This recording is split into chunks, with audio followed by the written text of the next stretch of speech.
വചനവർഷം തിരുവചനവർഷം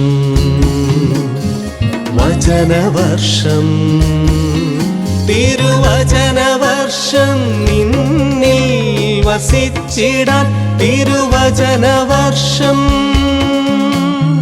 നിന്നിൽ വസിച്ചിടാൻ വചനമാരി പൊഴിക്കണേ ദൈവമേ തിരുവചനമാക്കി തീർക്കണേ എന്നെയും. ഈശോമിശിഹായ്ക്ക് സ്തുതിയായിരിക്കട്ടെ. വചന പഠന പരമ്പരയിലേക്ക് എല്ലാവരെയും പ്രത്യേകമായിട്ട് സ്വാഗതം ചെയ്യുന്നു. നമ്മളിപ്പോൾ കടന്നു പോകുന്നത് വലിയ ആഴ്ചയിലേക്ക് നമ്മൾ പ്രവേശിക്കുകയാണ്. നോമ്പിൻ്റെ കൾമിനേഷനിലേക്ക് നമ്മൾ പ്രവേശിക്കുകയാണ്. ആ നോമ്പിൻ്റെ ചൈതന്യത്തിൽ ഉൾക്കൊണ്ടുകൊണ്ട് വേണം ഈ വചനഭാഗത്ത് നമ്മൾ മനസ്സിലാക്കിയെടുക്കാൻ. ഹോസിയയുടെ പുസ്തകത്തിൻ്റെ വിചിന്തനങ്ങളിലേക്ക് നമ്മൾ പ്രവേശിച്ചു കഴിഞ്ഞു. കഴിഞ്ഞ പ്രാവശ്യത്തെ എപ്പിസോഡിൽ ഹോഷിയ പുസ്തകത്തിൻ്റെ അർത്ഥം നമ്മൾ മനസ്സിലാക്കി, അതിൻ്റെ ചരിത്ര പശ്ചാത്തലം നമ്മൾ മനസ്സിലാക്കി. ഉസിയ, ജോഥാം, ആഹാസ്, ഹസക്കിയ എന്നിവരുടെ കാലഘട്ടത്തിൽ രൂപപ്പെട്ടു വന്ന ഒരു സാമൂഹ്യ പശ്ചാത്തലമെല്ലാം ഉൾക്കൊണ്ടുകൊണ്ടുള്ള ഒരു പുസ്തകത്തിൻ്റെ ഭാഗമാണ് ഈ ഹോസിയയുടെ പുസ്തകം എന്നതുകൊണ്ട് ഉദ്ദേശിക്കുക. എന്തൊക്കെയാണ് ഹോസിയയുടെ പുസ്തകത്തിൻ്റെ പ്രത്യേകതകളായിട്ട് നിൽക്കുക? നമുക്ക് ഈ ഒരു ഒറ്റയൊരു സെഷനിൽ കൊണ്ട് നമ്മൾ 14 അധ്യായങ്ങളുടെ സം ആൻഡ് സബ്സ്റ്റൻസ് നിങ്ങളുടെ മുമ്പിൽ അവതരിപ്പിക്കുകയാണ് ചെയ്യുന്നത്. എന്താണ് ഹോഷിയയുടെ പുസ്തകത്തിൻ്റെ സവിശേഷത എന്നത്? ഒരു പ്രൊഫറ്റിക് സിംബോളിക് ആക്റ്റിലൂടെ ഇത് അവതരിപ്പിച്ചിരിക്കുന്നു എന്നാണ് കഴിഞ്ഞ ആഴ്ച ഞാൻ പറഞ്ഞു വെച്ചത്. എന്താണ് പ്രൊഫറ്റിക് സിംബോളിക് ആക്ട്? നേരത്തെ ഞാൻ സൂചിപ്പിച്ചിരുന്നു.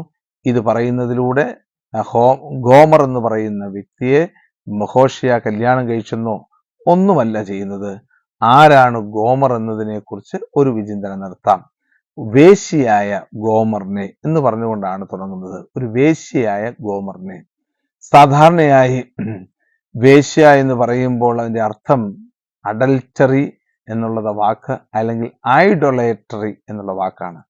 ഏകദൈവത്തെ മറന്ന് ബഹുദൈവങ്ങളുടെ പിന്നാലെ പോകുന്നവനെയാണ് അല്ലെങ്കിൽ അതിനെ ഐഡൊലേറ്റർ എന്ന് വിശേഷിപ്പിക്കുക. വ്യഭിചാരി എന്ന വാക്കിന്റെ അർത്ഥം തന്നെ ഇതിനോട് ചേർന്നാണ്.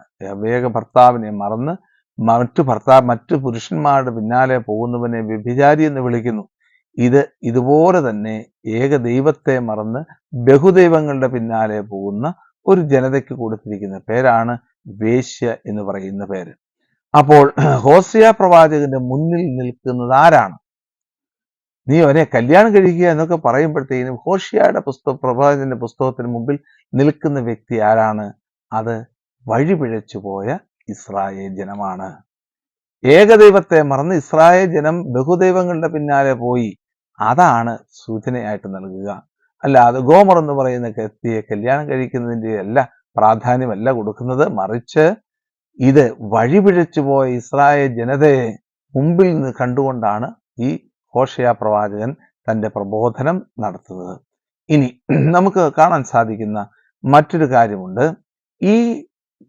ഈ കല്യാണത്തിലൂടെ വീണ്ടും ആ കല്യാണത്തിന്റെ മാരിയേജിന്റെ ബാക്ക്ഗ്രൗണ്ടിൽ നിന്നുകൊണ്ടാണ് 1-ാമത്തെ അധ്യായത്തിൽ പറയുന്നത്.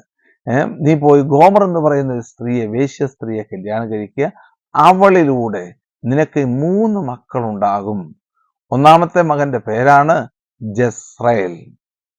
ആ വാക്കിന്റെ അർത്ഥം തവിട് പൊടിയാക്കും. അല്ലെങ്കിൽ ആ ഭാഗം നമ്മൾ കാണുന്നത് 2 രാജാക്കന്മാരുടെ പുസ്തകത്തിന്റെ 10-ാമത്തെ അധ്യായത്തിൽ ഈ ജേഹു എന്ന് പറയുന്ന രാജാവിന്റെ കാലഘട്ടത്തിൽ ഇസ്രായേൽ ജനത്തെ അല്ലെങ്കിൽ അവിടെ ഉണ്ടായിരുന്ന ഒരു സ്ഥലത്തെ ജസ്രയേൽ എന്ന് പറയുന്ന സ്ഥലത്തെ അവിടെ ഏകദൈവത്തിനെ മറന്ന് ബഹുദൈവങ്ങളുടെ പിന്നാലെ പോയ ജനത്തിനെ തവിട് പൊടിയാക്കിയ രംഗമാണ് അവിടെ കാണുന്നത്. ഓംറി എന്ന് പറയുന്ന ഡൈനാസ്റ്റിയെ തവിട് പൊടിയാക്കുന്ന ജസ്രയേലിന്റെ എന്ന് പറയുന്ന സ്ഥലം, ആ സ്ഥലത്തെ ആ ഒരു അർത്ഥത്തെയാണ് അവിടെ കൊടുക്കുക. അതായത് ബഹുദൈവങ്ങളുടെ പിന്നാലെ പോകുന്ന ഐഡൊലേറ്ററി വേശ്യ വൃത്തി നടത്തുന്ന ഇസ്രായേൽ ജനമേ, നിന്നെ ഞാൻ തവിട് പൊടിയാക്കും, നിന്റെ മക്കളെ ഞാൻ തവിട് പൊടിയാക്കും. നിന്നിൽ നിന്ന് കടന്നു വരുന്ന ജനത്തെ മുഴുവനും അതേ പാത പിന്തുടരുകയാണെങ്കിൽ തവിട് പൊടിയാക്കും. ഇതാണ് കർത്താവിൻ്റെ ആ ഒരു ഒന്നാമത്തെ പുത്രന്റെ അവതരണത്തിലൂടെ പ്രവാചകൻ ഉദ്ദേശിക്കുന്ന കാര്യം. രണ്ടാമത്തെ പുത്രനെ കൊടുത്തിരിക്കുകയാണ് ലോ പുത്രിയാണ്, ലോ റുഹുമ, എനിക്ക് അവനോട് കരുണയുണ്ടാകുകയില്ല. ഇതാണ് റേഹം എന്ന വാക്കിൽ നിന്നാണ് റുഹുമ എന്ന വാക്ക് കടന്നു വന്നിരിക്കുക. റേഹം എന്ന വാക്കിന്റെ അർത്ഥം, അതിന്റെ ഒറിജിനൽ അർത്ഥം എന്ന് പറയുന്നത് വയറെന്നാണ്. വയറ്, അതാണ് റേഹം എന്നുള്ള വാക്കിന്റെ അർത്ഥം. ആ വയറ് എന്നതിനെ സൂചിപ്പിക്കുന്നത്, ഒരു സ്ത്രീയുടെ വയറ് എന്ന് പറയുന്നത് ആ സ്ത്രീയുടെ കരുണയെക്കുറിച്ചാണ്. ഒരു കുഞ്ഞിനെ ജന്മം കൊടുക്കുമ്പോൾ, ആ സ്ത്രീയുടെ വയറ്റിൽ ജന്മം കൊടുക്കുമ്പോൾ അതൊക്കെ അത്രമാത്രം കരുണയോടെ സൂക്ഷ്മതയോടെ കൊണ്ടുപോകുന്ന ഒരനുഭവമാണ്. ഇതുപോലെ ദൈവത്തിന്റെ കരുണ ഇനിമേൽ ഉണ്ടാകത്തില്ല. ഇസ്രായേൽ ജനത്തെ സ്വന്തം ജനമെന്ന് വിശേഷിപ്പിച്ച അതേ ദൈവം തന്നെ പറയുകയാണ്, ഇനിമേൽ നിനക്ക് ഞാൻ കരുണ കിട്ടത്തില്ല. അത് എന്തുകൊണ്ടാണ് കരുണ കിട്ടാത്തത്? ഏകദൈവത്തെ മറന്ന് ബഹുദൈവങ്ങളുടെ പിന്നാലെ പോയതിനാൽ നിനക്കിനി കരുണ ലഭിക്കുകയില്ല എന്ന് കൃത്യമായിട്ട് അസന്നിഗ്ധമായിട്ട് ഇവിടെ ഓർമ്മിപ്പിക്കുകയാണ് പ്രവാചകൻ ഹോശേയ പ്രവാചകന്റെ പുസ്തകത്തിൽ. മൂന്നാമത്തെ കുട്ടിയുടെ പേരാണ് ലോ അമ്മി. ലോ അമ്മി എന്ന് പറഞ്ഞു കഴിഞ്ഞാൽ അവൻ എൻ്റെ ജനമല്ല. നിയമാവർത്തന പുസ്തകത്തിൽ ഏറ്റവും കൂടുതൽ പ്രാവശ്യം ഉപയോഗിച്ചിരിക്കുന്ന ഒരു പദമാണ് എൻ്റെ ജനമായ ഇസ്രായേൽ. കാരണം കഴിഞ്ഞ പ്രാവശ്യം ഞാൻ നിങ്ങളോട് സൂചിപ്പിച്ചായിരുന്നു, ബഹാർ എന്ന് പറയുന്ന ഹെബ്രായ വാക്ക് 3 പ്രധാനപ്പെട്ട അർത്ഥതലങ്ങളിലാണ് ഉപയോഗിച്ചിരിക്കുന്നത്. ബഹാർ എന്ന ഹെബ്രായ വാക്കിന്റെ അർത്ഥം ചൂസ് എന്നാണ്, തെരഞ്ഞെടുക്കുക. അത് ദൈവം തെരഞ്ഞെടുക്കുന്ന ഒരു പ്രധാനപ്പെട്ട സ്ഥലമാണ്, ദൈവത്തിന് ആലയം സ്ഥാപിക്കുന്ന സ്ഥലം. 2, ദൈവം തെരഞ്ഞെടുക്കുന്നത് രാജാക്കന്മാരെ തെരഞ്ഞെടുക്കുന്നു. 3, ദൈവം തന്റെ ജനത്തെ തെരഞ്ഞെടുക്കുകയാണ് ചെയ്യുന്നത്. ആ തെരഞ്ഞെടുപ്പാണ് പ്രവാചകന്മാരുടെ പുസ്തകത്തിലൂടെ ഒക്കെ നമ്മൾ കാണുക. ഇത് നിയമാവർത്തന പുസ്തകത്തിൽ ദൈവം തെരഞ്ഞെടുക്കുക. നിങ്ങൾ വലിയ ശക്തി ആയതുകൊണ്ടല്ല ഞാൻ നിങ്ങളെ തെരഞ്ഞെടുത്തത്, മറിച്ച് നിങ്ങൾ ദൈവത്തിന്റെ സ്നേഹത്തിന്റെ പൂർണ്ണതയാണ് ആ തെരഞ്ഞെടുപ്പെന്നൊക്കെ നിയമാവർത്തന പുസ്തകത്തിൽ നമ്മൾ വായിക്കുന്നുണ്ട്. അങ്ങനെയാണ് അവർ പ്രാർത്ഥിക്കുക, കർത്താവെ ഞങ്ങൾ വിളിച്ചപേക്ഷിക്കുമ്പോഴൊക്കെ, 4-ാമത്തെ അധ്യായത്തിൽ, നിയമാവർത്തനം 4-ാമത്തെ അധ്യായത്തിൽ, ഞങ്ങൾ വിളിച്ചപേക്ഷിക്കുമ്പോഴൊക്കെ ഞങ്ങളുടെ അടുത്തേക്ക് ഓടിയെത്തുന്ന നല്ല ദൈവമായ കർത്താവുള്ള ജനത വേറെ ഏത് ജനതയാണുള്ളത്? ഇങ്ങനെ ദൈവത്തിന്റെ തെരഞ്ഞെടുപ്പിനെ കുറിച്ച് പ്രതിപാദിക്കുന്ന ആ ഭാഗങ്ങളെല്ലാം മനസ്സിൽ സൂക്ഷിച്ചുകൊണ്ട് ഇവർ പറയുകയാണ്, ഇവരെന്റെ ജനമല്ല, ഇനിമേൽ ഇവരെന്റെ ജനമായിട്ട് അംഗീകരിക്കത്തില്ല, ഇവരെന്റെ ജനമല്ല എന്ന് കൃത്യതയോടുകൂടി പറയുകയാണ് ദൈവമായ കർത്താവ്. അതുകൊണ്ടാണ്, അങ്ങനെയാണ് 3 മക്കളെ നീ ഉണ്ടാക്കുക, അല്ലെങ്കിൽ അവളിൽ നിന്ന് 3 മക്കൾ നീ കടന്നു വരും. ആ മക്കളുടെ പേരുകൾ ജസ്രയേൽ, ലോ റുഹുമ, ലോ അമ്മി എന്നിങ്ങനെ 3 മക്കൾ കടന്നു വരുന്നു. അതിന്റെ അർത്ഥം എന്താണ്? വഴിപിഴച്ചു പോയ ഇസ്രായേൽ ജനത്തെ ദൈവം അത്രമാത്രം നികൃഷ്ടമായിട്ട് കരുതുന്നു, അത്രമാത്രം മാറ്റി നിർത്തുന്നു. എന്നിട്ട് അടുത്ത വചനഭാഗമാണ് ഹോശേയയുടെ പുസ്തകം 1-ാം അധ്യായം 10-ാമത്തെ വാക്യത്തിൽ, എങ്കിലും ഇസ്രായേൽ ജനം കടൽ തീരത്തെ മണൽത്തിരി പോലെ അപരിമേയവും സംഖ്യാതീതവുമാകും. നിങ്ങൾ എന്റെ ജനമല്ല എന്ന് പറഞ്ഞതിനു പകരം ജീവിക്കുന്ന ദൈവത്തിന്റെ പുത്രർ എന്ന് അവരെ പറ്റി പറയപ്പെടും. യൂദയായിലെയും ഇസ്രായേലിലെയും ജനം ഒന്നിച്ചു ചേരും. അവർ തങ്ങൾക്കായി ഒരു തലവനെ നിയമിക്കും. അവർ ദേശത്ത് പടർന്ന് ഐശ്വര്യം പ്രാപിക്കും. ജസ്രയേലിന്റെ ദിനം മഹത്വപൂർണമായിരിക്കും. ഒരു വലിയൊരു പ്രതീക്ഷ കൊടുത്തിരിക്കുകയാണ് ഇവിടെ. ഞാൻ നേരത്തെ സൂചിപ്പിച്ചു, പ്രവാചകന്മാരുടെ പുസ്തകങ്ങൾ എപ്പോഴും നമുക്ക് ശാപവും അതുപോലെ തന്നെ അവർക്കുണ്ടാകുന്ന അവരുടെ ജീവിതത്തിലേക്ക് ശാപം വർഷിക്കുന്ന വാക്കുകളാണ് കടന്നു വരുന്നതെങ്കിൽ തന്നെയും അതിൻ്റെ ഉള്ളിൽ തന്നെ മറ്റൊരു പ്രതീക്ഷ കൊടുക്കുകയാണ്. കാരണം പറയുകയാണ്, ഇനിമേൽ എങ്കിലും ദൈവത്തിന്റെ മഹത്വം, ഇസ്രായേൽ ജനത്തെ കർത്താവ് കടലിലെ മണൽത്തരി പോലെ വർദ്ധിപ്പിക്കും. അബ്രാഹാമിന് കൊടുക്കുന്ന വാഗ്ദാനം, നീ ആകാശത്തിലേക്ക് നോക്കിക്കേ, നക്ഷത്രങ്ങൾ എണ്ണാൻ പറ്റുമോ? ഭൂമിയിലേക്ക് നോക്കിക്കേ, കടൽ മണ്ണിനെ എണ്ണാൻ പറ്റുമോ? ഇതുപോലെ നിന്റെ ജനത്തെ വർദ്ധിപ്പിക്കും. എന്നിട്ട് പറയുകയാണ്, നിങ്ങൾ എൻ്റെ ജനമല്ല എന്ന് പറഞ്ഞതിന് പകരം ഇവരെന്റെ ജനമായിട്ട് മാറും.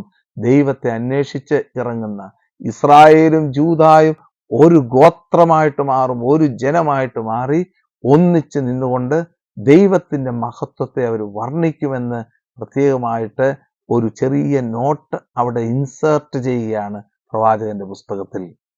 അതാണ് പ്രധാനമായിട്ടും ഒന്നാമത്തെ അധ്യായത്തിന്റെ 10ഉം 11ഉം വാക്യങ്ങളിലെ പ്രധാനപ്പെട്ട പ്രമേയമായിട്ട് നിൽക്കുക. രണ്ടാമത്തെ അധ്യായത്തിലേക്ക് വരുമ്പോൾ വീണ്ടും സീൻ മാറുകയാണ്. ആ സീൻ എന്താണ്? വീണ്ടും സീൻ മാറുന്നു. ഇസ്രായേൽ ജനത്തിന് വഴിപിഴച്ചു പോയി. ആ വഴിപിഴച്ചു പോയ ഇസ്രായേൽ ജനത്തിന്റെ അതിശക്തമായിട്ടുള്ള ജീവിത സാഹചര്യങ്ങളെ അവതരിപ്പിച്ചിരിക്കുന്ന ഭാഗമാണ് ഈ രണ്ടാമത്തെ അധ്യായത്തിൽ നമ്മൾ കൊടുത്തിരിക്കുക. എത്രമാത്രം വഴിപിഴച്ചു പോയി, ദൈവസ്നേഹത്തിൽ നിന്ന് അകന്നു പോവുകയാണ്. ഞാൻ എപ്പോഴും ഇത് വായിക്കുമ്പോൾ ഓർക്കുന്നത് സാധാരണയായിട്ട് കാമുകി തേച്ചിട്ട് പോയ കാമുകന്റെ അവസ്ഥയെക്കുറിച്ചാണ് വേണമെങ്കിൽ പറയാൻ പറ്റും. കാരണം അത്രമാത്രം ദൈവമായ കർത്താവ് ഈ സ്ത്രീയുടെ പിന്നാലെ, ഈ ഇസ്രായേൽ ജനത്തിന്റെ പിന്നാലെ കടന്നു പോവുകയാണ്. അവൻ എത്ര പാപം ചെയ്തെങ്കിലും അവന്റെ പിന്നാലെ യാത്ര ചെയ്ത് അവന് വേണ്ടി കാത്തിരിക്കുന്ന ദൈവത്തെയാണ് പ്രധാനമായിട്ടും ഹോസിയയുടെ പുസ്തകത്തിൽ അവതരിപ്പിച്ചിരിക്കുന്നത്. ഇതാണ് ഹോസിയയുടെ പുസ്തകത്തിന്റെ ദൈവത്തിന്റെ വിശ്വസ്തതയെക്കുറിച്ച് പറയുന്ന പ്രധാനപ്പെട്ട പ്രമേയം. പ്രവാചകൻ രണ്ടാമത്തെ അധ്യായത്തിൽ പറയുകയാണ്, വീണ്ടും നിങ്ങളുടെ വേശ്യാവൃത്തി വലിച്ചെറിയാനും മാറിൽ നിന്ന് പരസംഗം തുടച്ചു മാറ്റാൻ അവളോട് വാദിക്കുക, അവൾക്ക് ദയുണ്ടാവുകയില്ല. അഞ്ചാമത്തെ വാക്യം, അവരുടെ അമ്മ പരസംഗം ചെയ്തു, അവരെ ഗർഭം ധരിച്ചു, ലജ്ജാകരമായി പ്രവർത്തിച്ചു. എന്നിട്ട് ഓരോ കാര്യങ്ങളും അവന് മുമ്പിൽ അവതരിപ്പിക്കുകയാണ്. ഈ പ്രവാചകൻ പറയുകയാണ്, ദൈവമായ കർത്താവാകുന്ന ഭർത്താവ് ഭാര്യയെ നോക്കിയിരിക്കുക, ഇസ്രായേൽ ജനത്തെ നോക്കിയിരിക്കുകയാണ്. അവൻ എത്രമാത്രം കരുണ കൊടുത്തു, എത്രമാത്രം അനുഗ്രഹങ്ങൾ കൊടുത്തു. 8ാമത്തെ വാക്യങ്ങളില് പറയുന്നത്, അവൾക്ക് ധാന്യവും വീഞ്ഞും എണ്ണയും കൊടുത്തതും അവർ ബാലിന് അർപ്പിച്ചിരുന്ന പൊന്നും വെള്ളിയും കൊണ്ട് അവളെ സമ്പന്നയാക്കിയതും ഞാനാണെന്ന് അവൾ മനസ്സിലാക്കിയില്ല. ഇതൊക്കെ പറയുന്നതിലൂടെ ഒരു കാത്തിരിക്കുന്ന ദൈവത്തെയാണ് സൂചിപ്പിക്കുക. അതിനാൽ കൊയ്ത്തുകാലമാകുമ്പോൾ എൻ്റെ ധാന്യവും വിളവെടുപ്പ് വരുമ്പോൾ എൻ്റെ വീഞ്ഞും ഞാൻ തിരിച്ചെടുക്കും. നഗ്നത മറയ്ക്കാൻ അവൾക്ക് കൊടുത്തിരുന്ന കമ്പിളിയും ചണവസ്ത്രങ്ങളും ഞാൻ തിരിച്ചു വാങ്ങും. ഇതെല്ലാം ഞാൻ കൊടുത്തതാണ്. അവളുടെ നഗ്നത അകറ്റാൻ, ഇസ്രായേലിന്റെ നഗ്നത അകറ്റാൻ, അവൾക്ക് സുഖമായിട്ട് ഉറങ്ങാൻ, അവളുടെ ജീവിതത്തിന് സന്തോഷം കൊടുക്കാൻ ധാന്യവും വീഞ്ഞും എണ്ണയും കൊണ്ട് ഇസ്രായേൽ ജനത്തെ പരിപോഷിപ്പിച്ചത് ഞാനാണ്. തുടർന്ന് വരുന്ന ഭാഗങ്ങളിലൊക്കെ പ്രത്യേകിച്ച് ഞാൻ നേരത്തെ സൂചിപ്പിച്ചു, ഈ 1, 2, 3 അധ്യായങ്ങളുടെ എക്സ്പ്ലനേഷൻസ് ആണ് 4 മുതലുള്ള അധ്യായങ്ങളിൽ നമ്മൾ കാണുക. 9 മുതലുള്ള അധ്യായങ്ങളിൽ പ്രത്യേകമായിട്ട് ഇസ്രായേൽ ജനത്തിന്റെ മരുഭൂമിയുടെ അനുഭവം നമ്മൾ കാണുന്നുണ്ട്. അവർക്ക് പാറ തുറന്ന് വെള്ളം കൊടുത്തത് ദൈവം തന്നെയാണ്. മന്ന നൽകി, കാടപ്പക്ഷിയെ നൽകി ഇസ്രായേൽ ജനത്തെ സംരക്ഷിച്ചത് ദൈവം തന്നെയാണ്. ഇങ്ങനെയുള്ള സാഹചര്യങ്ങളിൽ ദൈവത്തിന്റെ സ്നേഹത്തിന്റെ പ്രകടനമാണ് നമ്മളിവിടെ കാണുന്ന ഹോഷിയയുടെ പുസ്തകത്തിൽ നമ്മൾ കാണുന്ന പ്രധാനപ്പെട്ട പ്രമേയം. എന്നിട്ട് പറയുകയാണ് 14ാമത്തെ വാക്യത്തിൽ, ഞാൻ അവളെ വശീകരിച്ച് വിജന പ്രദേശത്തേക്ക് കൊണ്ടുവരും. നോക്കിക്കേ, ഇതാണ് ഇവൾ വീണ്ടും കർത്താവിന്റെ സന്നിധിയിൽ നിന്ന് ഒളിച്ചോടി പോവുകയാണ്. അന്യപുരുഷന്മാരുടെ, അന്യദേവന്മാരുടെ പിന്നാലെ ഇസ്രായേൽ ജനം യാത്രയാകുകയാണ്. ഇത്രമാത്രം അനുഗ്രഹങ്ങൾ കൊടുത്തിട്ടും ഇസ്രായേൽ ജനം വഴിപിഴച്ചു പോവുകയാണ്. അതാണ് നാഥാൻ പ്രവാചകൻ ദാവീദിനോട് പറയുന്ന ആ ഭാഗത്ത്, പ്രത്യേകിച്ച് ബത്ശബായെ പ്രാപിച്ചതിന് ശേഷം, ഉറിയായെ നശിപ്പിച്ചതിന് ശേഷം ആ നാഥാൻ പ്രവാചകൻ ദാവീദ് രാജാവിന് കൊടുക്കുന്ന അതിശക്തമായിട്ടുള്ള മുന്നറിയിപ്പുകൾ തന്നെ. ഞാൻ നിന്നെ എത്രമാത്രം അനുഗ്രഹിച്ചു, നിന്റെ മകനായ സാവൂളിൽ നിന്ന് ഞാൻ നിനക്ക് രാജ്യം നൽകിയില്ലേ, നിനക്ക് എത്രമാത്രം ഭാര്യമാരെ നിനക്ക് നൽകി, പിന്നെ എന്തിനാണ് ഉറിയായെ നശിപ്പിച്ച് ബത്ശബായെ നീ പ്രാപിച്ചത്? നോക്കിക്കേ, ഇങ്ങനെ പ്രവാചകന്മാർ കൃത്യതയോടുകൂടി പറയുകയാണ്. ആ ഒരു കൃത്യതയാണ് ഇവിടെ നമ്മൾ കാണുന്നത്. സാവൂലിനോട് പറയുന്ന സമയത്തും സാമുവേൽ പ്രവാചകൻ പറയുന്നത് ഇപ്രകാരം തന്നെയല്ലേ, നിന്നെ ദൈവമായ കർത്താവ് അനേകം തലമുറകളിൽ നിന്ന് കർത്താവ് നിന്നെ തിരഞ്ഞെടുത്തുയർത്തിയതാണ്, അനുഗ്രഹങ്ങൾ നൽകിയാണ്, നിന്നെ നഗീതായിട്ട് നിന്നെ ഒരു വാരിയറായിട്ട് കർത്താവ് നിന്നെ ഉയർത്തിയില്ലേ. ഇതെല്ലാം വീണ്ടും ഇവിടെ ആവർത്തിക്കുകയാണ് ചെയ്യുന്നത്. ഇസ്രായേൽ ജനം പാപത്തിൽ അകപ്പെട്ടു പോയി, വീണ്ടും വീണ്ടും പാപം ചെയ്ത് മറ്റു ദേവന്മാരുടെയും ദേവതകളുടെയും പിന്നാലെ പോയി. എന്നാൽ ദൈവത്തിന്റെ അനന്തമായ വിശ്വസ്തതയാണ് 14-ാമത്തെ വാക്യത്തിൽ കൊടുത്തിരിക്കുക. ഞാൻ അവളെ വശീകരിച്ച് വിജനപ്രദേശത്തേക്ക് കൊണ്ടുവരും. അവളോട് ഞാൻ ഹൃദ്യമായിട്ട് സംസാരിക്കും. അവിടെ വച്ച് ഞാൻ അവൾക്ക് അവളുടെ മുന്തിരിത്തോട്ടങ്ങൾ നൽകും.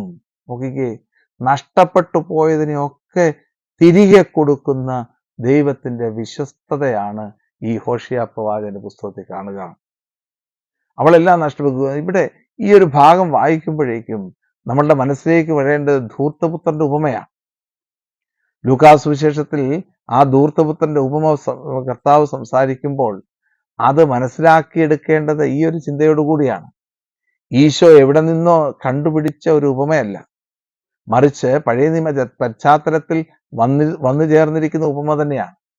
അവിടെ അതുകൊണ്ടാണ് പറഞ്ഞത്, ഞാൻ അവനെ ആ പിതാവ് നോക്കിയിരിക്കുന്ന പിതാവിനെ നോക്കി, മകന്റെ തിരിച്ചുവരവിന് വേണ്ടി നോക്കിയിരിക്കുന്ന പിതാവ്, മകൻ തിരിച്ചു വരുമ്പോൾ ഒരു പരാതിയും കൂടാതെ അവനോട് ഹൃദ്യമായിട്ട് സംസാരിക്കുകയും നഷ്ടപ്പെട്ടു പോയതിനെ മുഴുവനെയും തിരികെ കൊടുത്ത് അവനെ വീണ്ടും പുനഃസ്ഥാപിക്കുകയും ചെയ്യുന്ന രംഗം പുതിയ നിയമത്തിന്റെ ഏറ്റവും മനോഹരമായിട്ട് ധൂർത്തപുത്രന്റെ ഉപമയിലൂടെ അവതരിപ്പിക്കുമ്പോൾ അതിൻ്റെയൊക്കെ പിന്നിൽ കിടക്കുന്ന ദൈവശാസ്ത്രമാണ് പഴയ നിയമത്തിലെ ഹോസിയയുടെ പുസ്തകത്തിൽ കാണുക. ഇത് ഈ പുസ്തകത്തിൽ മാത്രമല്ല, റിസ്റ്റോറേഷൻ എന്ന് പറയുന്നത് പല പുസ്തകങ്ങളും നമ്മൾ കാണുന്നുണ്ട്. പ്രത്യേകിച്ച് എസെക്കിയേലിന്റെ പുസ്തകത്തിൽ 34 മുതലുള്ള അധ്യായങ്ങളിൽ ദൈവത്തിന്റെ ജനം ബാബിലോൺ പ്രവാസകാലത്ത് നിന്ന് തിരികെ വരുമ്പോൾ അവർക്ക് ബാബിലോൺ പ്രവാസകാലത്ത് വെച്ച് നഷ്ടമായ രാജ്യത്വത്തെയും പൗരോഹിത്യത്തെയും ദേവാലയത്തെയും നേഷൻഹുഡിനെയും ഒക്കെ തിരികെ കൊടുക്കുന്ന ദൈവത്തിന്റെ അനന്തമായ സ്നേഹത്തെയാണ് നമ്മളിവിടെ കാണുക. അപ്പൊ അതുകൊണ്ടാണ് ഈ ഭാഗത്ത് നമ്മൾ പ്രധാനമായിട്ട് ഊന്നൽ കൊടുത്ത് പറയുന്നത്, അവിടെ വെച്ച് ഞാൻ അവൾക്ക് എൻ്റെ നഷ്ടപ്പെട്ടു പോയ മുന്തിരിത്തോട്ടങ്ങൾ നൽകും.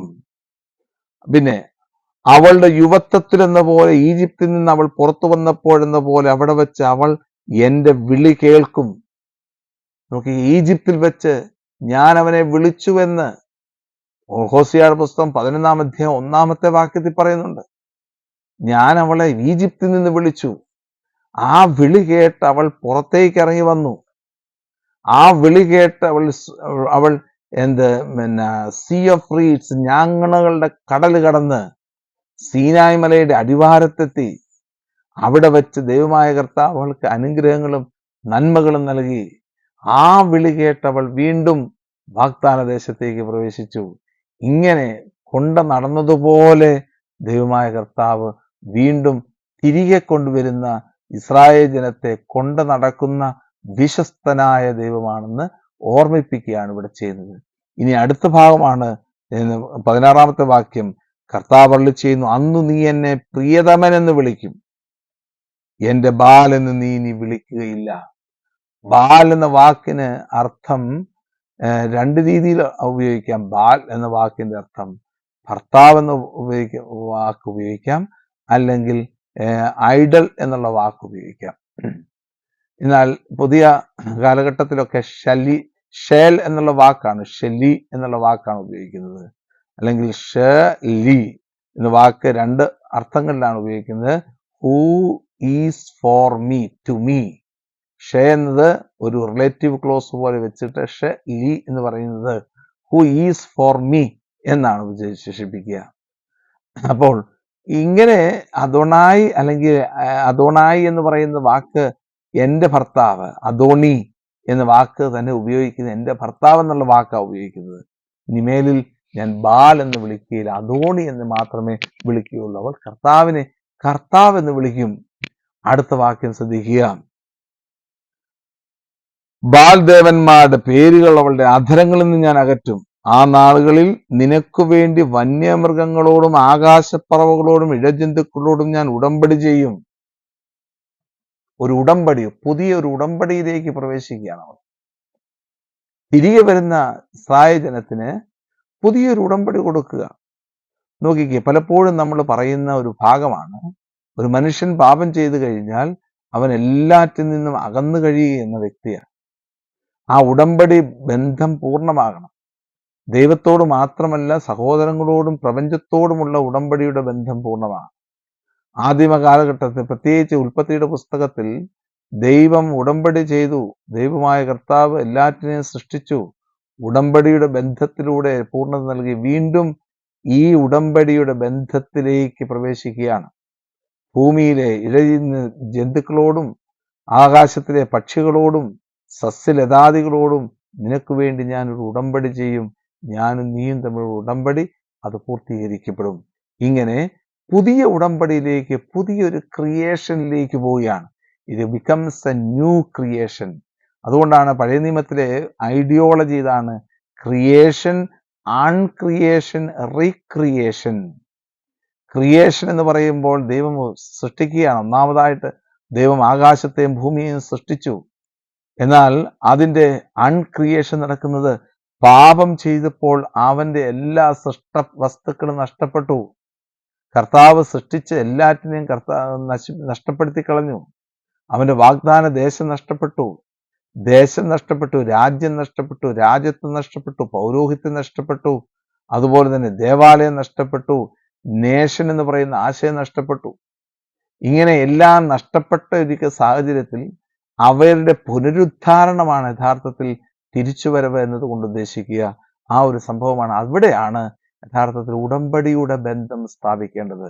ദൈവം നേരിട്ടിറങ്ങി വന്ന് വിശ്വസ്തയോടെ വന്ന് ഉടമ്പടിയുടെ ബന്ധം സ്ഥാപിക്കുകയാണ്. മോശയുടെ കാലഘട്ടത്തിൽ, പ്രത്യേകിച്ച് പുറപ്പാടിന്റെ പുസ്തകം 34 തോന്നുന്നു, 34 അധ്യായത്തിൽ മോശ രണ്ടാമത്തെ ഉടമ്പടി പത്രിക കൊണ്ടുവന്ന് ഇസ്രായേൽ ജനത്തെ ഉടമ്പടിയുടെ മക്കളുടെ ഗണത്തിലേക്ക് കൊണ്ടുവരികയാണ്. പാപം ചെയ്ത് അവർ കർത്താവിൽ നിന്ന് അകന്നപ്പോൾ, അഹറോനും കൂട്ടരും കാളക്കുട്ടിയെ ആരാധിച്ചപ്പോൾ കൊണ്ടുവന്ന ഉടമ്പടി പത്രികകൾ നഷ്ടപ്പെടുത്തി വലിച്ചെറിഞ്ഞ് വീണ്ടും പോയി 40 രാവും 40 പകലും ദൈവദർശനത്തിൽ ഉപവസിച്ച് പ്രാർത്ഥിച്ച് കർത്താവിൽ നിന്ന് ഉടമ്പടിയുടെ പത്രിക കൊണ്ടുവന്ന് അവർക്ക് സമർപ്പിച്ചു. ജോഷുവയുടെ പുസ്തകത്തിന്റെ 8-ാമത്തെ അധ്യായത്തിന് 31-ാമത്തെ തിരുവചനത്തിലും ഇതേ ഉടമ്പടിയുടെ പുനഃസ്ഥാപനം കാണുകയാണ്. പാപം ചെയ്ത് മലിനപ്പെട്ട ഇസ്രായേൽ ജനം ആഹാന്റെ പാപത്തിലൂടെ കർത്താവിന്റെ ക്രോധം ഇസ്രായേൽ ജനത്തിലേക്ക് വന്നപ്പോൾ വീണ്ടും ദൈവമായ കർത്താവിന് മുമ്പാകെ ഉടമ്പടി ചെയ്ത ജോഷുവയെ നമ്മൾ കാണുന്നു. നെഹമ്യയുടെ പുസ്തകം 8-ാമത്തെ അധ്യായത്തിൽ എസ്ര ബാബിലോൺ പ്രവാസകാലത്ത് നിന്ന് തിരികെ കടന്നു വരുന്ന ഇസ്രായേൽ ജനതയും ദൈവവുമായിട്ട് ഉടമ്പടിയുടെ ബന്ധം സ്ഥാപിക്കുകയും അതുവഴിയായി പുതിയൊരു സമൂഹത്തെ രൂപപ്പെടുത്തുകയും ചെയ്തു. ഏശയ്യായുടെ പുസ്തകത്തിന്റെ 65-ാമത്തെ അധ്യായം 17 മുതലുള്ള തിരുവചനങ്ങളിൽ പുതിയൊരു സമൂഹത്തെ, പുതിയ ആകാശവും പുതിയ ഭൂമിയുമായിട്ട് ഇസ്രായേൽ ജനം കടന്നു വരുമ്പോൾ ആ സമൂഹത്തിന് പുതിയ ഉടമ്പടി നൽകുകയാണ്. ജെറമിയയുടെ പുസ്തകത്തിന്റെ 31-ാമത്തെ അധ്യായത്തിൽ ഞാനിതാ നിന്നുമായിട്ട് പുതിയ ഉടമ്പടി സ്ഥാപിക്കുന്നു, ഹൃദയങ്ങളിൽ രേഖപ്പെടുത്തിയിരിക്കുന്ന ഉടമ്പടിയുടെ പത്രിക. ഇങ്ങനെ പുതിയ ഉടമ്പടി എന്ന് പറയുന്നത് പുതിയൊരു ഒരു സൃഷ്ടിയാണ്, ഒരു ന്യൂ ക്രിയേഷനാണ്. അൺക്രിയേഷനിൽ നിന്ന്, നഷ്ടപ്പെട്ട സാഹചര്യത്തിൽ നിന്ന് ഒരു പുതിയ സൃഷ്ടിയുടെ അനുഭവത്തിലേക്ക്, ന്യൂ ക്രിയേഷന്റെ അനുഭവത്തിലെങ്കിൽ റീക്രിയേഷന്റെ അനുഭവത്തിലേക്ക് പ്രവാചകൻ കൊണ്ടുവരികയാണ് 2-ാമത്തെ അധ്യായത്തിൽ. അതുകൊണ്ട് 2-ാമത്തെ അധ്യായം വളരെ തിയോളജിക്കലായിട്ട് വളരെയധികം ഇമ്പോർട്ടൻ്റ് ആയിട്ടുള്ള ഭാഗമാണ്. ഇസ്രായേൽ ജനം പാപം ചെയ്ത് ദൈവസന്നിധിയിൽ നിന്ന് അകന്നു പോകുന്ന ഓരോ നിമിഷവും ദൈവമായ കർത്താവ് തിരികെ വന്ന് അവന് വേണ്ടി മരുഭൂമിയിൽ കാവൽ നിന്ന് ആ വ്യക്തിയെ തിരികെ കൊണ്ടുവന്ന് പിടിച്ചു നിർത്തി അവനുമായിട്ട് ഉടമ്പടി ചെയ്ത് അവനിലേക്ക് കർത്താവിന്റെ സ്നേഹം നൽകി വിശുദ്ധീകരിച്ച് അവനെ പുതിയ സൃഷ്ടിയാക്കി രൂപാന്തരപ്പെടുത്തുന്നതാണ് യഥാർത്ഥത്തിൽ ഹോശേയയുടെ പുസ്തകത്തിന്റെ 2-ാമത്തെ അധ്യായത്തിൽ കാണുക. ഇനിയും അവർക്ക് നഷ്ടപ്പെട്ടതെല്ലാം, ധാന്യവും ഭൂമിയും വീഞ്ഞും എണ്ണയും ഒക്കെ തിരികെ കൊടുത്ത് അവനെ വിശുദ്ധീകരിക്കുകയും സമ്പന്നനാക്കുകയും ചെയ്യുന്ന ദൈവത്തിന്റെ കരുണയാണ്, ദൈവത്തിന്റെ വിശ്വസ്തതയാണ് ഹോശേയ പ്രവാചകൻ പറയുന്നത്. 3-ാമത്തെ അധ്യായത്തിലും ഇതുപോലെ നമ്മൾ കാണുന്നുണ്ട്. വീണ്ടും കർത്താവിന്റെ ജനം വീണ്ടും പാപത്തിലേക്ക് പോകാനുള്ള എല്ലാ പ്രേരണകളുമുണ്ട്. ആ പ്രേരണകൾ, അതായത് ഇതൊരു എക്സോഡസിന്റെ അനുഭവമാണ്. പഴയ നിയമത്തിലെ നമ്മൾ കാണുന്ന ഇസ്രായേൽ ജനത്തിന്റെ പാപം മൂലം ക്ഷാമം ഉണ്ടാവുകയും ആ ക്ഷാമത്തിലൂടെ ഇസ്രായേൽ ജനം കാനാൻ ദേശത്ത് നിന്ന് ഈജിപ്തിലേക്ക് പോയി പാർക്കുകയും അവിടത്തിന് ശേഷം അവിടെ നിന്ന് ദൈവത്തിന്റെ ജനം തങ്ങളുടെ പാപങ്ങൾ ഏറ്റുപറഞ്ഞ് കർത്താവിന്റെ വാഗ്ദാന ദേശത്തേക്ക് വരികയും അവിടെ വെച്ച് പുതിയൊരു സമൂഹത്തെ ജോഷുവ രൂപപ്പെടുത്തുകയും ചെയ്തു. വീണ്ടും തൊട്ടടുത്ത നിമിഷത്തിൽ വീണ്ടും അവരുടെ ബാൽദേവന്മാരുടെയും അക്ഷരാദേവതകളുടെയും പിന്നാലെ പോയി എന്ന് ന്യായാധിപന്മാരുടെ പുസ്തകം 2-ാം അധ്യായം 11-ാമത്തെ വാക്യം നമ്മളെ ഓർമ്മപ്പെടുത്തുന്നുണ്ട്. ഇങ്ങനെയുള്ള മനുഷ്യന്റെ ബലഹീനതകളെ വീണ്ടും ഇവിടെ അനുവർത്തിക്കുകയാണ് 3-ാമത്തെ അധ്യായത്തിൽ. ഇതാ കർത്താവ് വീണ്ടും പറയുകയാണ്, വീണ്ടും ഒരു സ്ത്രീയെ, വേശ്യ സ്ത്രീയെ കല്യാണം കഴിക്കുക. അതിലൂടെ വീണ്ടും ഇസ്രായേൽ ജനത്തിന്റെ പാപം അത്രമാത്രം വർദ്ധിച്ചിരിക്കുന്നു, റിക്കറിംഗ് ആയിട്ടുള്ള പാപ സാഹചര്യത്തിലേക്ക് കടന്നു വരുന്നു എന്ന് പ്രവാചകൻ നമ്മളെ ഓർമ്മിപ്പിക്കുകയാണ് ഈ ഭാഗത്തിലൂടെ. എന്നിട്ട് പറയുന്ന ഭാഗമാണ് 4-ാമത്തെ വാക്യവും 5-ാമത്തെ വാക്യവും. വളരെ രസകരമാണ്, വളരെ മനോഹരമായിട്ട് വ്യാഖ്യാനിക്കണം, പഠിക്കണം. 4-ാമത്തെ വാക്യത്തിൽ പറയുന്നത് ഇപ്രകാരമാണ്: ഞാൻ നിനക്കും അങ്ങനെ ആയിരിക്കും, രാജാക്കന്മാരോ പ്രഭുക്കന്മാരോ ആരാധനാ സ്തംഭമോ ഏഫോദോ കുലദൈവങ്ങളോ ഇല്ലാതെ ഇസ്രായേൽ മക്കൾ ഏറെക്കാലം കഴിയും എന്ന് പറയുന്നത്, ഇസ്രായേൽ പാപം ചെയ്തു കഴിഞ്ഞാൽ ഇവയെല്ലാം ഇസ്രായേലിന് നഷ്ടപ്പെടും. പാപമില്ലാതെ വാഗ്ദാന ദേശത്ത് സ്ഥിരമായിട്ട് നിൽക്കുകയാണെങ്കിൽ ഇസ്രായേലിന് കിട്ടാൻ പോകുന്നത് അനന്തമായ നന്മകളും കൃപകളും അനുഗ്രഹങ്ങളും മാത്രമാണ് എന്ന് ഓർമ്മിപ്പിക്കുകയാണ്. കാരണം രാജാക്കന്മാരോ പ്രഭുക്കന്മാരോ ബിംബങ്ങളോ ആരാധനാ സ്ഥലങ്ങളോ അല്ലെങ്കിൽ ഏഫോദുകളോ ഇല്ലാത്ത ഒരു കാലഘട്ടം വരുന്നു. കംപ്ലീറ്റ് ആയിട്ട് ജെറുസലേം ദേവാലയം നഷ്ടപ്പെട്ടു പോകുന്ന സാഹചര്യം വരുന്നു. ഇസ്രായേൽ അസീറിയൻ ഇൻവേഷന് വിധേയമായിട്ട് പോകുന്ന കാലഘട്ടം വരുന്നു. എന്നാൽ 5-ാമത്തെ വാക്യം, പിന്നീട് അവർ തിരിച്ചു വന്ന്, നോക്കുക, പിന്നീട് അവർ തിരിച്ചു വന്ന് തങ്ങളുടെ ദൈവമായ കർത്താവിനെയും രാജാവായ ദാവീദിനെയും അന്വേഷിക്കും. ദൈവമായ കർത്താവിനെ അന്വേഷിച്ച് തിരികെ വരുന്ന ഇസ്രായേൽ ജനത്തെയാണ് കാണുക. ദൈവത്തെ മാത്രമേ അല്ല, ദാവീദ് രാജവംശത്തെ അന്വേഷിക്കും. കാരണം ഇസ്രായേൽ എന്ന് പറയുന്നത് തിരികെ വരുമ്പോൾ ഒറ്റ ഇസ്രായേലാണ്, അല്ലാതെ രണ്ടല്ല എന്ന സത്യം വീണ്ടും ഇവിടെ അനുസ്മരിപ്പിക്കുകയാണ് ചെയ്യുന്നത്. നമ്മൾ നേരത്തെ കഴിഞ്ഞ പ്രാവശ്യം ആമോസിന്റെ പുസ്തകം 9-ാം അധ്യായം 11-ാം വാക്യം പറഞ്ഞപ്പോൾ ഇതേ ആശയം തന്നെ പറഞ്ഞു. ഇവിടെ വീണ്ടും കാണുന്നത് ഇസ്രായേൽ ജനം തിരികെ വരുമ്പോൾ രണ്ടല്ല, ഒരൊറ്റ ഇസ്രായേലാണ്. ഒരൊറ്റ ദൈവമായിരിക്കും അവരുടെ ദൈവം, ഒരൊറ്റ ഇടയനായിരിക്കും അവരുടെ ഇടയൻ. വേറെ ഇടയന്മാരോ നേതാക്കന്മാരോ പ്രഭുക്കന്മാരോ ഉണ്ടാവുകയില്ല. ദാവീദ് വംശമായിരിക്കും അവരുടെ പ്രധാനപ്പെട്ട വംശമെന്ന് ഓർമ്മിപ്പിക്കുകയാണ്. അതുതന്നെയാണ് എസെക്കിയേലിന്റെ പുസ്തകത്തിന്റെ 48-ാമത്തെ അധ്യായത്തിൽ പ്രതിപാദിച്ചിരിക്കുക.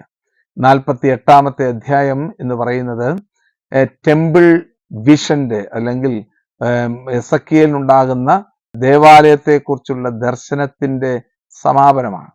ദേവാലയം പണി കഴിപ്പിച്ച് ആ ദേവാലയത്തിന്റെ മനോഹാരിത മനസ്സിലാക്കിയതിനു ശേഷം വാഗ്ദാന ദേശത്ത് നിന്ന് നഷ്ടപ്പെട്ട ദൈവത്തിന്റെ മഹത്വം ഈ ദേവാലയത്തിൽ കുടികൊള്ളുകയും അതോടൊപ്പം ദൈവജനം വാഗ്ദാനത്തിന് ദേശത്തിലേക്ക് ഈ ദേവാലയത്തിലേക്ക് വന്ന് ദൈവത്തിന് ബലിയർപ്പിക്കുകയും ചെയ്യുന്നു. അവിടെ ദൈവമായ കർത്താവ് സാദോക്ക് എന്ന് പറയുന്ന പുതിയ ഒരു വംശത്തെ സ്ഥാപിക്കുകയും അതുവഴിയായിട്ട് ദൈവാരാധനകളും ഒക്കെ പുനഃസ്ഥാപിക്കുകയും ചെയ്യുന്ന കാലഘട്ടം. ഇങ്ങനെയുള്ള കാലഘട്ടത്തെ എല്ലാം പുനഃസ്ഥാപിച്ച് കഴിയുമ്പോൾ 48-ാമത്തെ അധ്യായത്തിൽ പറയുന്ന ഇപ്രകാരമാണ്: എല്ലാം പുനഃസ്ഥാപിച്ച് കഴിയുമ്പോൾ ദൈവമായ കർത്താവ് എന്ത് ചെയ്യും? എല്ലാ ഗോത്രക്കാരെയും ഒരുമിച്ച് വിളിച്ചു കൂട്ടും. റൂബനും ഗാദും മനാസയുടെ അർത്ഥഗോത്രവും, മാഹീർ എന്ന് പറയുന്ന മനാസയുടെ അർത്ഥഗോത്രവും, അതുപോലെ തന്നെ അഷേറും ദാനും നഫ്താലിയും ഇസാക്കും സെബുലൂണും ബെഞ്ചമിനും സിമിയോനും ലേവിയും ഒക്കെ ഒരൊറ്റ ഗോത്രത്തിലേക്ക് കടന്നു വരും. അതാണ് നടുക്ക് കൊടുത്തിരിക്കുന്ന ജൂദാ ഗോത്രം. 48-ന്റെ 8 മുതൽ 26 വരെയുള്ള വാക്യങ്ങളെ ഈ ജൂദാ ഗോത്രത്തിൽ കടന്നു വന്നിരിക്കുന്ന സാങ്ച്വറിയെ കുറിച്ച് പ്രതിപാദിക്കുകയാണ്. സാങ്ച്വറി, ജൂദാ ഗോത്രത്തിൽ കടന്നു വന്നിരിക്കുന്ന സാങ്ച്വറി, ആ സാങ്ച്വറിയിലേക്ക്, തെറുമ എന്ന് പറയുന്ന ദൈവസങ്കല്പത്തിലേക്ക്, ദൈവ സാന്നിധ്യത്തിലേക്ക് ഈ ബാക്കിയുള്ള എല്ലാ ഗോത്രങ്ങളെയും ഒരുമിച്ച് കൂട്ടി, ആ ഒരുമിച്ച് കൂട്ടുന്ന അനുഭവത്തിന് പറയുന്ന പേരാണ് ബൈബിളിലെ പ്രത്യേകിച്ച് 48-ാമത്തെ അധ്യായത്തിൽ സമാപനത്തിൽ കൊടുത്തിരിക്കുന്ന തിരുവചന ഭാഗം അദോണായി ഷമ്മ. അതായത് ദൈവം ഇവിടെയുണ്ട്, അദോണായി ഷമ്മ. അതാണ് പ്രധാനമായിട്ടും 3-ാമത്തെ അധ്യായത്തിന്റെ, ഹോശേയയുടെ 3-ാമത്തെ അധ്യായത്തിന്റെ പ്രതിപാദ്യ വിഷയമായിട്ട് നിൽക്കുക. എല്ലാവരെയും, തകർന്നുപോയ ഇസ്രായേൽ ഗോത്രത്തെയും അതുപോലെ തന്നെ മങ്ങിപ്പോയ ഇസ്രായേലിന്റെ അനുഭവത്തെയും ഒക്കെ ഒന്നിച്ചു കൂട്ടുന്ന ദൈവ സാന്നിധ്യത്തെയാണ് പ്രധാനമായിട്ടും ഇവിടെ നമ്മൾ കാണുന്നത്. ഇനി കടന്നു വരാൻ പോകുന്ന 4 മുതലുള്ള അധ്യായങ്ങളെ വളരെ ഹ്രസ്വമായിട്ട് വിവരിക്കാനാണ് ഞാൻ ആഗ്രഹിക്കുന്നത്. കാരണം ഈ ഒരു എപ്പിസോഡ് കൊണ്ട് നമുക്ക് ഈ ഹോശേയയുടെ പുസ്തകം നമുക്ക് അവസാനിപ്പിക്കണം. 1, 2, 3 അധ്യായങ്ങളുടെ എക്സ്പ്ലനേഷനാണ് പ്രധാനമായിട്ടും 4 മുതൽ 14 വരെയുള്ള അധ്യായങ്ങളിൽ പ്രതിപാദിച്ചിരിക്കുക. 4 മുതൽ ഉള്ള ഭാഗങ്ങളിൽ പ്രധാനമായിട്ടും ആരാണ് ഇസ്രായേലിന്റെ പതനത്തിന് കാരണക്കാരായിട്ട് നിൽക്കുക? നമ്മൾ വിചാരിക്കും പാവപ്പെട്ട ഇസ്രായേലാണെന്ന്. അല്ല, ഇസ്രായേലിനെ വഴിപിഴപ്പിച്ചതാണ്. ആരൊക്കെയാണ് ഇതിന് കാരണക്കാരായിട്ട് നിൽക്കുക? പറയുന്ന ഭാഗം ഇതാണ്: പുരോഹിതര് കാരണക്കാരാണ്, അതുപോലെ തന്നെ രാജാക്കന്മാര് കാരണക്കാരാണ്, 3-ാമത് പ്രവാചകന്മാര് കാരണക്കാരാണ്. പുരോഹിതര്, രാജാക്കന്മാര്, പ്രവാചകന്മാര് ഇസ്രായേലിന്റെ പതനത്തിന് കാരണക്കാരായിട്ട് നിൽക്കുന്നത് ഈ 3 വിഭാഗം ആളുകളാണ് എന്ന് കൃത്യമായിട്ട് 4 മുതലുള്ള അധ്യായങ്ങളിൽ രേഖപ്പെടുത്തിയിട്ടുണ്ട്. പുരോഹിതന്മാരോട് പറയുന്ന, അല്ലോ പുരോഹിത, നീ എന്താണ് ചെയ്യേണ്ടത്? ഹെബ്രായ ഭാഷയിൽ ഏൻ ഹെസത്ത്, ഏൻ ഏമത്ത്, ഏൻ ദായത്ത് അദോനായി ബ ആറത്ത്. അതായത് അവിടെ വിശ്വസ്തതയില്ല, സത്യസന്ധതയില്ല, ദൈവത്തെക്കുറിച്ചുള്ള അറിവ് അവിടെയില്ല, ആ ദേശത്തില്ല. ഇത് കൊടുക്കേണ്ട വ്യക്തിയാണ് യഥാർത്ഥത്തിൽ പുരോഹിതൻ എന്ന് പറയുന്നത്.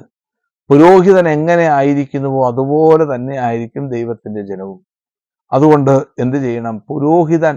പുരോഹിതന്റെ ജീവിതം എന്ന് പറയുന്നത് ദൈവത്തെ കൊടുക്കാൻ തക്ക വിധത്തിലുള്ള ഒരുക്കുന്ന, അങ്ങനെയാണ് പുരോഹിത നിനക്ക് കഷ്ടമെന്ന് പ്രവാചകൻ ഓർമ്മിപ്പിക്കുക.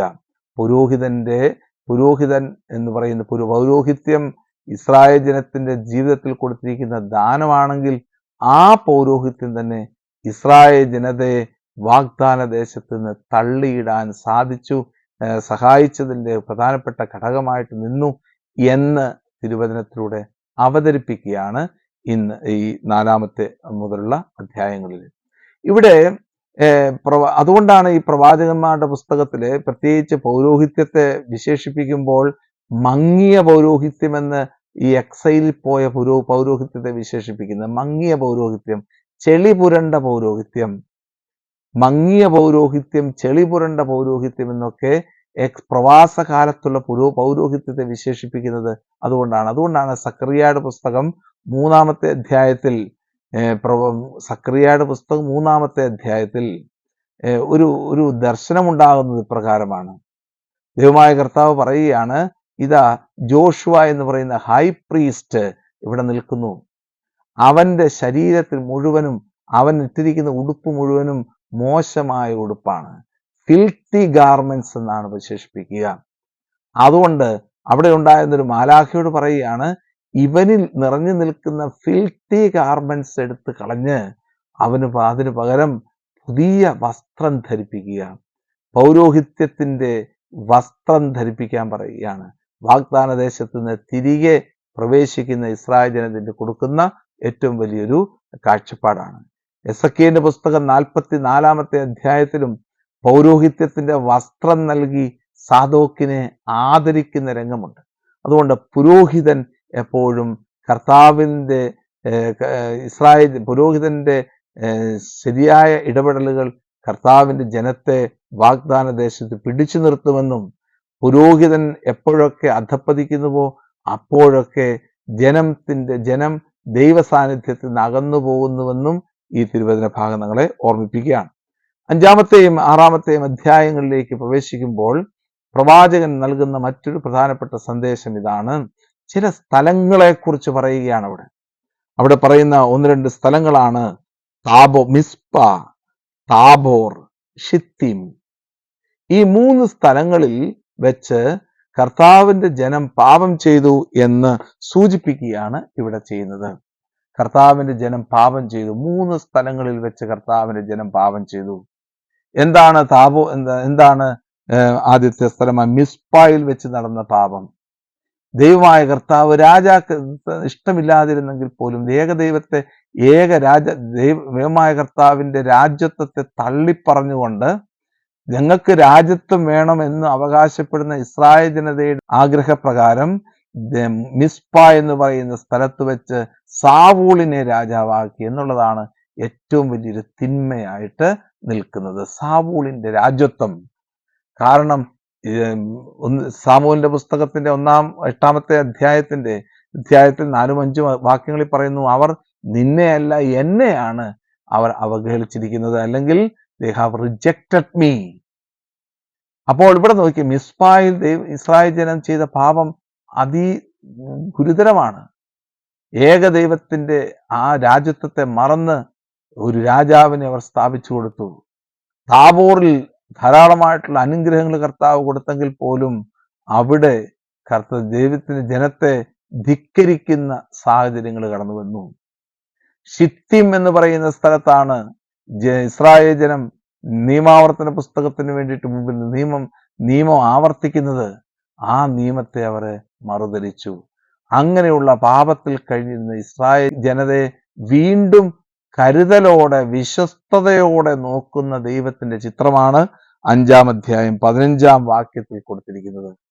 ഇങ്ങനെ ഇസ്രായേൽ ജനം പാപത്തിന്റെ അടിമത്തത്തിൽ വീണ്ടും പോയി. ഓരോ സ്ഥലത്ത് വെച്ചും അവർ പാപത്തിന്റെ അടിമത്തത്തിൽ പോയി എങ്കിൽ തന്നെയും അവരുടെ തെറ്റുകൾ ഏറ്റുപറഞ്ഞ് കർത്താവിന്റെ അടുക്കിലേക്ക് തിരികെ വരുമെന്നുള്ള പ്രതീക്ഷയോടുകൂടിയാണ് ഹോശേയ പ്രവാചകൻ ഓരോ ഭാഗങ്ങളും അവതരിപ്പിക്കുന്നത്. അതുകൊണ്ടാണ് 5-ാം അധ്യായം 15-ാമത്തെ വാക്യവും 6, 1, 2 വാക്യങ്ങളും പ്രവാചകന്മാരുടെ പുസ്തകങ്ങളിൽ, പ്രത്യേകിച്ച് ഹോശേയയുടെ പുസ്തകത്തിൽ പ്രസിദ്ധമായിട്ട് നിൽക്കുന്നത്.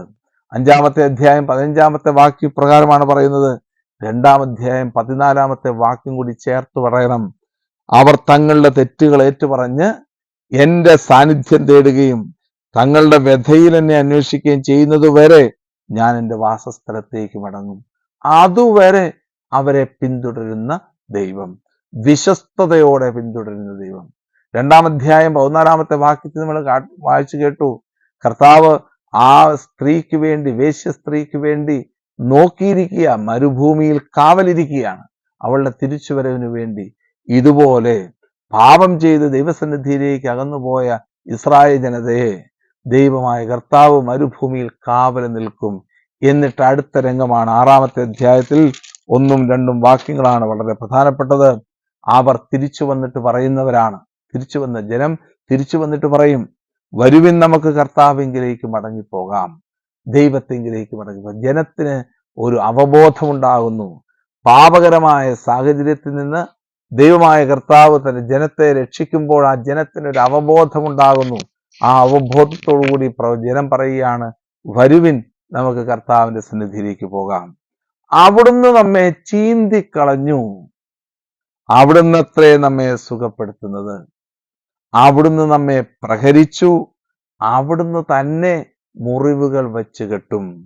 2 ദിവസത്തിന് ശേഷം അവിടുന്ന് നമുക്ക് ജീവൻ തരും, 3-ാം ദിവസം ഉത്ഥാനം നടത്തും. ഇങ്ങനെ ഉത്ഥാനത്തിന്റെ അനുഭവത്തെ പ്രവാചകൻ നമ്മുടെ മുമ്പിൽ അവതരിപ്പിക്കുകയാണ് ഈ വചനഭാഗത്ത് ചെയ്യുന്നത്. ഉത്ഥാനം എന്താണ്? യഥാർത്ഥത്തിൽ ഉത്ഥാനം എന്ന് പറയുന്നത് നമുക്ക് കാണാൻ സാധിക്കുന്നത് കർത്താവിന്റെ സന്നിധിയിലേക്കുള്ള മടങ്ങിപ്പോക്കാണ്. കർത്താവ് നമ്മളെ ചീന്തിക്കളഞ്ഞെങ്കിൽ തന്നെയും നമ്മളെ അവിടുന്ന് വെച്ച് കെട്ടും. നമുക്ക് മുറിവുകൾ നൽകിയെങ്കിൽ പോലും അവിടുന്ന് നമ്മളെ സൗഖ്യപ്പെടുത്തും. 2 ദിവസത്തിന് ശേഷം തിരികെ കൊണ്ടുവരും, 3-ാം ദിവസം കർത്താവ് നമ്മളെ ഉയർപ്പിക്കും. ഈ ഒരു വലിയ ചൈതന്യത്തോടുകൂടി, ഉത്ഥാനത്തിന്റെ അനുഭവത്തോടു കൂടിയാണ് യഥാർത്ഥത്തില് പ്രവാചകൻ സംസാരിക്കുക. ഇങ്ങനെ വിശ്വസ്തനായ ദൈവത്തെ ഹോശേയ പ്രവാചകൻ തന്റെ പുസ്തകത്തിലൂടെ അവതരിപ്പിക്കുകയാണ് ചെയ്യുന്നത്. ഇതിന്റെ സമാപനം, ഇതിന്റെ രണ്ടാമത്തെ ഭാഗത്തേക്ക് പെട്ടെന്ന് കടന്നു കഴിഞ്ഞാൽ 9 മുതലുള്ള അധ്യായങ്ങളിലേക്ക് നോക്കിക്കഴിഞ്ഞാൽ പഴയ നിയമത്തിലെ പ്രത്യേകിച്ച് ചില ഇസ്രായേലിന്റെ അവസ്ഥകളെ കുറിച്ച് കൊടുത്തിരിക്കുന്ന ഭാഗമാണ്. കാരണം മരുഭൂമിയുടെ അനുഭവത്തിൽ, പുറപ്പാടിന്റെ സംഭവത്തിലൂടെ, മരുഭൂമിയുടെ അനുഭവത്തിലൂടെ ഇസ്രായേൽക്കാർ യാത്ര ചെയ്യുമ്പോൾ അവർക്കുണ്ടായ ജീവിത സാഹചര്യങ്ങളെയും അവരനുഭവിച്ച ചില പാപകരമായ സാഹചര്യങ്ങളെയും അവരുടെ മുമ്പിൽ ഓർമ്മിപ്പിച്ചുകൊണ്ട് പറയുകയാണ്, നിങ്ങളുടെ ജീവിതം ഇനിയും മാറിയിട്ടില്ല. പുറപ്പാട് സംഭവത്തിൽ നിങ്ങൾ എത്രമാത്രം എങ്ങനെയൊക്കെ ആയിരുന്നുവോ അതുപോലെ തന്നെയാണ് ഇനി ഇപ്പോഴും അതുകൊണ്ട് മാറ്റം വന്നിട്ടില്ല. ഉദാഹരണം പറഞ്ഞാൽ ബാൽപെയോറിനെ കുറിച്ച് പറയുന്നുണ്ട്, ബഥേലിനെ കുറിച്ച് പറയുന്നുണ്ട്, മിസ്പായെ കുറിച്ച് പറയുന്നുണ്ട്. ഇവിടെയൊക്കെ ഇസ്രായേൽ ചെയ്ത തിന്മകളെ അവരുടെ മുമ്പിൽ അവതരിപ്പിച്ചതിന് ശേഷം പറയുകയാണ്, ഇസ്രായേൽ അന്ന് എങ്ങനെയായിരുന്നു അതുപോലെ തന്നെ ഇന്നും ആയിരിക്കുകയാണ്, ഒരു വ്യത്യാസവും വന്നിട്ടില്ല. അതുകൊണ്ട് കടുത്ത ശിക്ഷ നിനക്ക് തരാൻ പോവുക. ഇസ്രായേലെ നിന്നെ കടുത്ത ശിക്ഷയിലേക്ക് കൊണ്ടുവരിക. ഇസ്രായേലിന്റെ ഈജിപ്തിന്റെ വാസം മുതൽ ഉള്ള രംഗങ്ങളൊക്കെ 11-ാമത്തെ അധ്യായം മനോഹരമായിട്ട് അവതരിപ്പിച്ചതിന് ശേഷം 11-ാമത്തെ അധ്യായത്തിന്റെ 7ഉം 8ഉം വാക്യങ്ങൾ വളരെയധികം രസകരമായിട്ടാണ് രേഖപ്പെടുത്തിയിരിക്കുന്നത്. അതുകൂടെ അവതരിപ്പിച്ചതുകൊണ്ട് നമുക്ക് ഈ ഹോശേയയുടെ പുസ്തകം അവസാനിപ്പിക്കാം. ഈ 2 വാക്യങ്ങൾ, 7ഉം 8ഉം വാക്യങ്ങൾ പറയുകയാണ്, എന്റെ ജനം എന്നെ വിട്ടകരാൻ തിടുക്കം കാട്ടുന്നു, അതുകൊണ്ട് അവർക്ക് മുഖം വെച്ചിരിക്കുന്നു. എഫ്രായിം, ഞാൻ നിന്നെ എങ്ങനെ ഉപേക്ഷിക്കും? ഇസ്രായേൽ, ഞാൻ എങ്ങനെ നിന്നെ കൈവിടും? ഞാൻ നിന്നെ എങ്ങനെ അധമയെപ്പോലെ ആക്കും? സെബോയുമിനോടെന്ന പോലെ നിന്നോട് എങ്ങനെ പെരുമാറും? എന്റെ ഹൃദയം എന്നെ വിലക്കുന്നു, എന്റെ അനുകമ്പ ഊഷ്മളവും ആർദ്രവുമായിരിക്കുന്നു. ഞാൻ എന്റെ ഉഗ്രകോപം നടപ്പാക്കുകയില്ല, എഫ്രായിമിനെ ഞാൻ വീണ്ടും നശിപ്പിക്കുകയില്ല. ഞാൻ ദൈവമാണ്, മനുഷ്യനല്ല. അനി ഏൽ ലോ ഇഷ് എന്ന് അവതരിപ്പിക്കുന്നതിലൂടെ ഞാൻ ദൈവമാണ്, മനുഷ്യനല്ല. ദൈവത്തിന്റെ കാരുണ്യം, ദൈവത്തിന്റെ വിശ്വസ്തത എഫ്രായിമിനെ പൊന്നുപോലെ നോക്കിയെങ്കിൽ അവരുടെ പാപത്തിൽ വെച്ച് അവരെ എങ്ങനെ നശിപ്പിക്കാൻ സാധിക്കും എന്ന ചോദ്യത്തിലൂടെ ദൈവത്തിന്റെ അതിശക്തമായ വിശ്വസ്തതയും കരുണയും അവതരിപ്പിക്കുന്ന ഒരു മനോഹരമായ പുസ്തകമാണ് ഹോശേയയുടെ പുസ്തകം. ഇതിന്റെ 2 പ്രധാനപ്പെട്ട ഭാഗങ്ങളാണ് നമ്മൾ വായിച്ചു കേട്ട ധ്യാനിച്ച 5-ാം അധ്യായം 15ഉം 6ഉം 1ഉം 2ഉം വാക്യങ്ങളും, 11-ാം അധ്യായം 7, 8, 9 തിരുവചനങ്ങൾ ഈ 2 ഭാഗങ്ങളുടെ പ്രത്യേകതയായിട്ട് നിൽക്കുകയാണ്. ഇതാണ് ഹോശേയ പ്രവാചകൻ നമുക്ക് നൽകുന്ന പ്രധാനപ്പെട്ട സന്ദേശം. ദൈവം നമ്മളെ അനുഗ്രഹിക്കട്ടെ. അടുത്ത എപ്പിസോഡുകളിൽ പ്രത്യേകിച്ച് ഓരോ പ്രവാചകന്മാരുടെയും പ്രത്യേകതകളെ മാത്രം അവതരിപ്പിച്ചുകൊണ്ട്, അവരുടെ ഹിസ്റ്റോറിക്കൽ ബാക്ക്ഗ്രൗണ്ട് മാത്രം അവതരിപ്പിച്ചുകൊണ്ട് അടുത്ത സെഷനിലേക്ക് നമ്മൾ പ്രവേശിക്കുന്നു. ദൈവം നമ്മളെ അനുഗ്രഹിക്കട്ടെ. ആമേൻ.